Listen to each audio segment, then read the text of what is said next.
classroom at a Japanese university, a Chinese exchange student was taking notes seriously. Suddenly, hurried footsteps came from outside. A group of thugs rushed straight into the classroom. Chinaman, get out! You can't do this. Japan is only for the Japanese. Take your war somewhere else. A Black Dragon Society underboss yanked off the professor's glasses, then stepped on them and crushed them. A student with a sense of justice stood up to speak, but was immediately shoved to the ground by them. All the girls were terrified. Only Mitsuko stepped forward and yelled at them as she was about to be hit. That Chinese student stepped forward and stood in front of her. He did not say a word, but his eyes were incredibly firm. Just as the other side was about to make a move, he threw a punch and knocked the man out instantly. The others rushed forward right away. With one move, he dislocated the man's arm. More people kept charging at him. This student stopped holding back, almost taking down one person in just 2 moves. Those underlings either had broken arms or broken legs and lay on the ground unable to get up.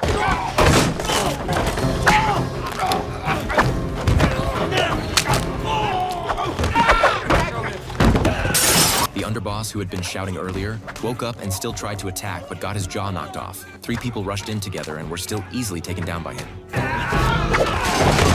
He slowly stepped forward. His expression was no longer as tense as before, but his presence forced more than a dozen people to back away. At this moment, the professor called the chief instructor of the Black Dragon Society. This man originally came to help that Chinese student, but unexpectedly the ones he had to save were his own disciples. Although he was shocked, he did not get angry. Instead, he first apologized to the professor, then reset the joints of his disciples one by one. When he stepped forward to learn who the student was, he found out he was Chen Zhen from Jingwu upon hearing the name Jingwu.